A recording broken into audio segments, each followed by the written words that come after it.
یہ روایت آج کل اب بہت پڑھی جاتی ہے.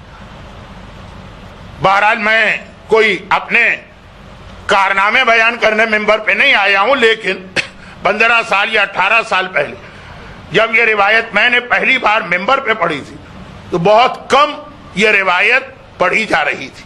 میں یہ نہیں کہہ رہا ہوں کہ تاریخ اسلام کا میں پہلا آدمی ہوں، میں یہ نہیں کہہ رہا ہوں کہ انڈیا اور پاکستان کا میں پہلا طالب علم ہوں، میں یہ نہیں کہہ رہا ہوں کہ اس زمانے میں پہلا انسان ہوں، لیکن جب میں نے پڑھی تو بہت کم پڑھی جاتی تھی. پھر بعد میں تو اتنی کثرت سے یہ پڑھی جانے لگی روایت کہ میں نے اب اس کو پڑھنا بھی بند کر دیا. مگر کیونکہ روایت اہم ہے تو اس کا خلاصہ وہ کیا ہے کہ جب امام ظاہر ہوں گے تو ظاہر ہوتے ہی جو 313 پہلی آواز پہ آ جائیں گے، 313، اور اس کے بعد پھر 10,000 آئیں گے. امام کی پہلی فوج 313 نہیں ہے، پہلی فوج 10,000. اور پھر وہ جہاد شروع کرنا، آگے بڑھنا. یہ سب مکے میں جمع ہوں گے تو اب مکے میں تو نہیں رہنا ہے نا، زندگی بھر آگے بڑھنا. مدینے بھی جانا ہے، کوفہ بھی جانا ہے، سیریا بھی جانا ہے، کربلا بھی جانا. مکہ چھوڑنے سے پہلے امام زمانہ اپنے تمام سپاہیوں سے 25 باتوں کی بیعت لے گی. وہ والی باتیں نہیں کہ جو ایک مسلمان کو مسلمان بناتے وقت کہی جاتی توحید کو مانو، رسالت کو مانو، کلمہ پڑھو. وہ تو سب جو لشکر آیا یہ ساری چیزیں تو ہے ہی اس کے پاس. اب جو مشن پورا کرنا ہے امام کو، جہاد، ساری دنیا میں اسلام کا نفاذ اور دشمنان خدا سے لے کے دشمنان رسول سے لے کر دشمنان اہل بیت سے لے کے دشمنان کربلا تک سے انتقام، اس کے لیے جو جہاد شروع کر رہے ہیں تو روک دیں گے. کہہ رہے پہلے 25 باتوں کا مجھ سے وعدہ کرو، بیعت کرو. بیعت تو کہتے ہی سے کہ ہاتھ پھیلایا، دوسرے نے آ کے ہاتھ پہ ہاتھ رکھا. جب تک کوئی یہ بیعت نہیں کرے گا وہ میری فوج میں شامل نہیں ہوگا. اور یہ جملہ ہے روایت کا کہ امام نے کہا میں اپنا جہاد شروع نہیں کروں گا. بولا آپ آئی اسی لیے جہاد نہیں کرنا تھا تو پردہ غیبت میں 1200 سال بیٹھے رہے اور کچھ عرصے بیٹھے رہتے. آپ تو آئے جہاد کے لیے، لیکن میں نہیں کروں گا جب تک کہ یہ 25 باتوں پہ عمل نہ ہو. اب یہ 25 باتیں آپ کو یاد آ گئی. آج کل اتنی پڑھی جا رہی ہیں، اتنی پڑھی جا رہی ہیں، کتابوں میں چھاپی جا رہی ہے، انٹرنیٹ کی ہر ویب سائٹ پر ہے، سوشل میڈیا میں ایک دوسرے سے ایکسچینج ہو رہی. تو وہ تو آپ جا کے دیکھ لیجئے گا. وہ جو 25 باتیں ہیں بظاہر بہت بے ترتیب قسم کی ہیں، لیکن جو میرے اشرے ہیں اس میں نے ان کو ترتیب دیا. جیسے آج سورہ کوثر کو ایک ترتیب دیا، اور ان کا خلاصہ یہ ہے کہ 3 چیزیں امام کو چاہیے. 25 میں سے 12 باتوں کا تعلق ایک چیز سے ہے، 8 باتوں کا تعلق ایک چیز سے ہے، 5 بات. پورا خلاصہ ہے 3 چیزیں. امام زمانہ کا پہلا بیعت نامہ جس کے بغیر امام جہاد شروع کرنے کو تیار نہیں اور واضح اعلان کر رہے ہیں کہ میں شروع نہیں کروں گا اپنا جہاد. اور اس بیعت نامے کے اختتام پہ یہ جملہ ہے زمانے کے امام کا، اور اس بیعت نامے کے آغاز پہ ایک جملہ ہے مولا کا. پہلے امام کا جملہ، آخری امام کا جملہ کہ بھئی یہ بیعت نامہ ہمارے پاس آیا کہاں سے. ابھی بہت پرانی بات میں آپ کو سنا رہا ہوں، پرانی ان باتوں میں کہ آپ نے بہت سن لی، مگر تمہید کے 2 جملے ضروری. یہ بیعت نامہ آیا کہاں سے؟ پہلی بات تو یہ ہے کہ آپ کو کہاں سے مل جائے اتھینٹک کتاب. ہمارے آج کے مراجع میں ایک بہت اہم نام ہے، گرچہ بہت ضعیف ہو گئے، بہرحال خدا ان کو طول عمر عطا کرے. آیت اللہ لزما آغائے لطف اللہ صافی گل پائیگانی، بہت ضعیف، 100 سال سے زیادہ کی ان کی عمر ہے. اور وہ جو مرحوم آغائے گل پائیگانی جن کی آپ نے تقلید بھی کی ہے کچھ عرصے، ان کے داماد بھی ہیں، اور ان کے وصیت نامے میں یہ 2 جملے کہ نمبر 1 میری نماز جنازہ یہ پڑھائیں گے، اور نمبر 2 یہ کہ میرے پاس جتنے بھی حقوق شرعیہ جمع ہیں، خمس ہے، زکوٰۃ ہے، مرجے کے پاس ہے، جب میں مر جاؤں گا تو وہ سارے امور ان کے حوالے. یہ خود مرجے، بہت عظیم شخصیت، اور انہوں نے کتاب امام زمانہ کے حالات پر لکھی منتخب الاسم، جس کا اردو ترجمہ جمال منتظر کے نام سے اردو میں بھی، اس میں یہ پوری روایت اس میں بھی ہے. اب اتنی بات ہو گئی کہ مرجع علی قدر کی کتاب کی روایت ہے تو باقی اس سے زیادہ بحث کی ضرورت نہیں. پورا بیعت نامہ، یہ تو ہو گیا کتاب کا حوالہ. بیعت نامہ ہم کو دیا کس نے؟ مسجد کوفہ میں مولا نے ممبر سے یہ بیعت نامہ پڑھ کے سنایا.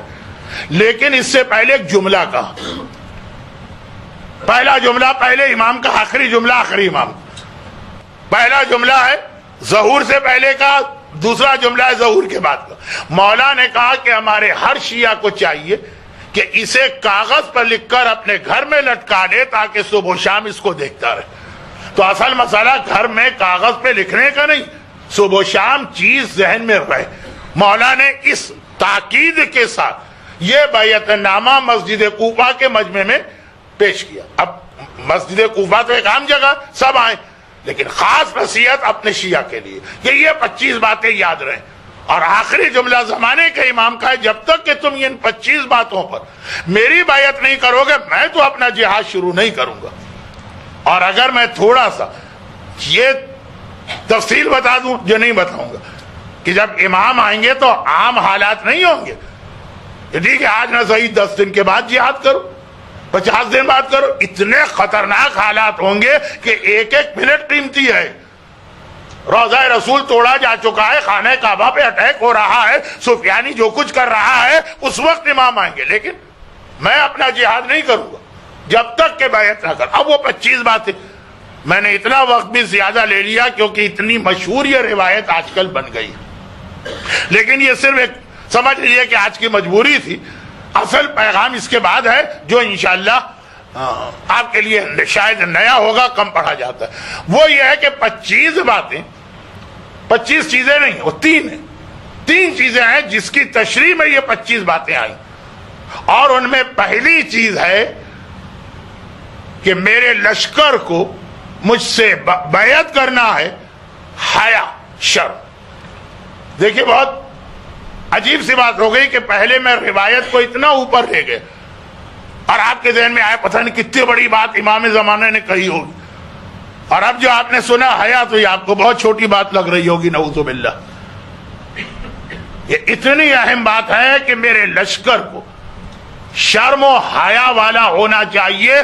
اگر بے حیا لوگ ہیں میں ان کے ساتھ جہاد نہیں کروں. اور اسلام میں جو اہمیت حیا کی ہے اور دشمنان اسلام کو جتنی پریشانی ہمارے درمیان بے حیائی پھیلانے کی ہے، وہ سب بھی اگر آپ ذہن میں رکھیں تو امام کا جہاد سمجھ میں آتا. آج ہمارے معاشرے میں نمازیں بہت ہیں، حیا ختم. آج ہمارے معاشرے میں حج اور زیارتیں بہت ہیں، حیا ختم ہے. حیا. 2 مختصر روایتیں آج سنیے اور اس سے پہلے ایک تمہیدی جملہ. شہزادی کی سیرت کے حوالے سے جب بات ہوگی حیا سب سے پہلے ذہن میں آتی ہے، جس کو ہم لوگ حجاب کہتے ہیں. حجاب حیا کی ایک قسم ہے، اصل چیز حیا ہے، حجاب تو بعد میں آتا. شہزادی کی زندگی سنیں گے آپ، نہیں بھی سنیں گے، شہزادی کا نام سنیں گے، شہزادی کا حجاب ذہن میں آئے گا نا. وہ کیا؟ وہ یہی حیا. اچھا آپ مجھے بتائیے اور کسی معصوم کا نام سن کر حیا کا وہ تصور ذہن میں نہیں آتا؟ آتا ہے. چوتھے امام بھی روتے رہے شام، لیکن یہ شہزادی کا نام سن کے ذہن میں حیا آتی ہے. کیوں؟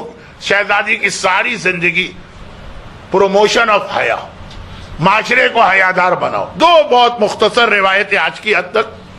پہلی روایت، ہمارے یہاں بچہ ایک بات جانتا ہے، خدا نہیں یہ بچے جانتے ہیں کہ نہیں جانتے ہیں، لیکن دربار معصومین کے مدرسے میں ہر جمعے کو آنے والے جانتے تو ہوں گے. اور وہ یہ ہے کہ حدیث کی سب سے مشہور کتاب کافی ہے، اصول کافی کہتے ہیں، بلکہ سب سے معتبر ترین کتاب بھی اسے کہا جاتا.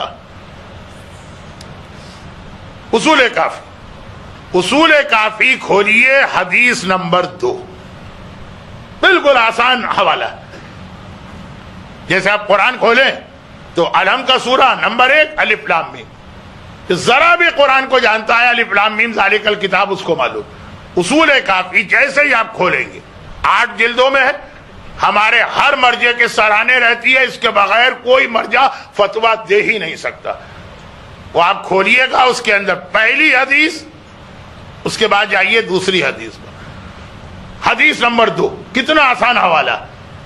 میں کہتا حدیث نمبر 6269، تو یاد رکھنا، پھر چیک کرنا، پھر اوراق کو پلٹنا، پھر انٹرنیٹ پہ سرچ. حدیث نمبر 2، جب حضرت آدم اس دنیا میں آئے تو اللہ نے جبرائیل کو بھیجا.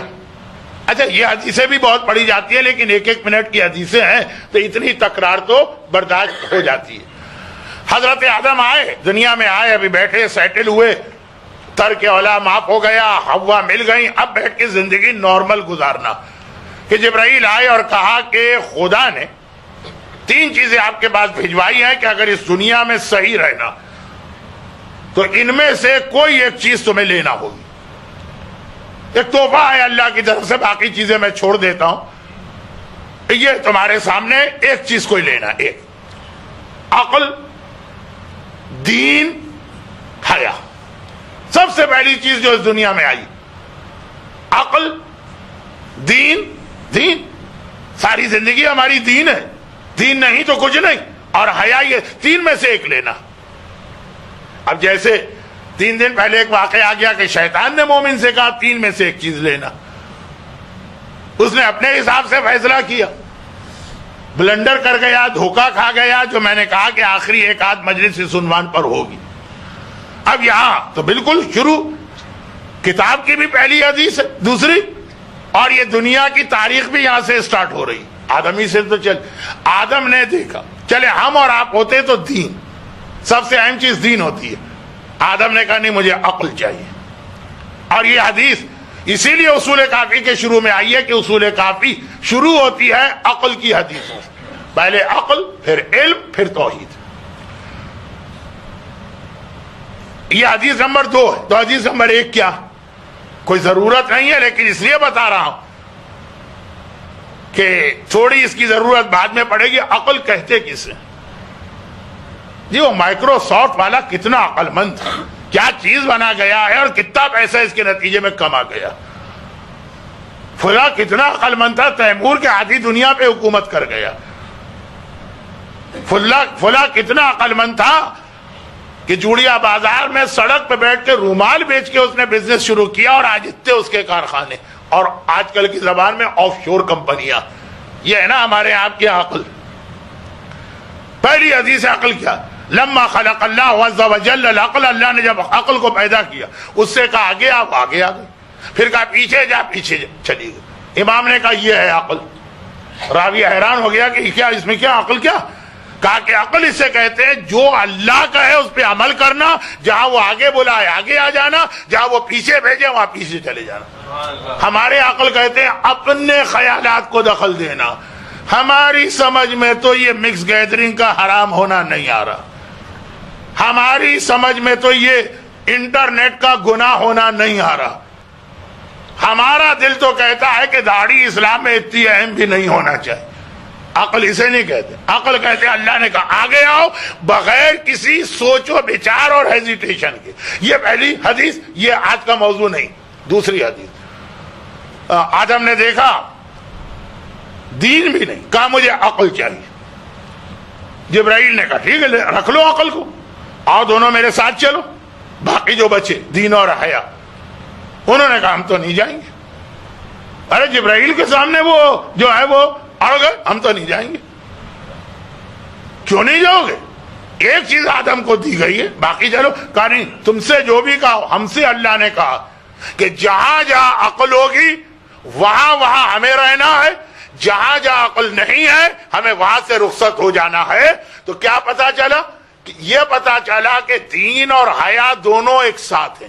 جہاں پہ حیا ہوگی وہیں پہ دین ہوگا، وہیں پہ عقل ہوگی. جہاں پہ حیا نظر نہ آئے ادھر سے پہچانیے نا، سمجھ لیجئے کہ اس سے زیادہ بے وقوف آدمی کوئی نہیں ہے، اس سے زیادہ بے دین آدمی کوئی نہیں. آج کی دنیا میں آپ کو معلوم ہے کہ حجاب جو حیا کی ایک قسم ہے، حجاب جاہلوں کا عمل سمجھا جاتا ہے, غریبوں کا عمل سمجھا جاتا.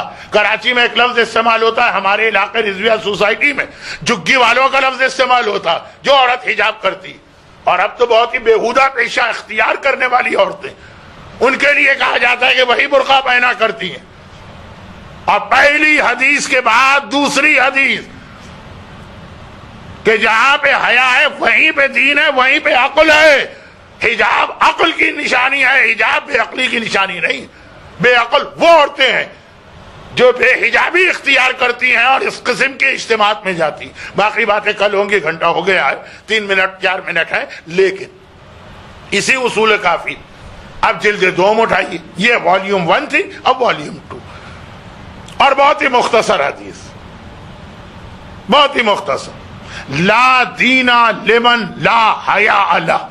3 معصوموں کی حدیث ہے. جس کے گھر میں حیا نہیں ہے سمجھ لو وہاں دین ہی نہیں ہے مسلمان. یہ جو روایت میں ہے کہ آخری زمانے میں صبح کا مومن ہوگا, شام کا کافر ہوگا, شام کا کافر اگلی صبح کا مومن ہوگا. یہ جو روایت میں ہے کہ لوگ اپنے آپ کو مومن سمجھ رہے ہوں گے, مومن نہیں ہوں گے. تو ایسا کون شیعہ ہے جو کہے میں اللہ کو نہیں مانتا, میں رسول کو نہیں مانتا, میں امام کو نہیں مانتا, میں قیامت کو نہیں مانتا, میں قرآن کو نہیں مانتا؟ پھر کیوں امام نے کہا کہ یہ مومن نہیں ہے؟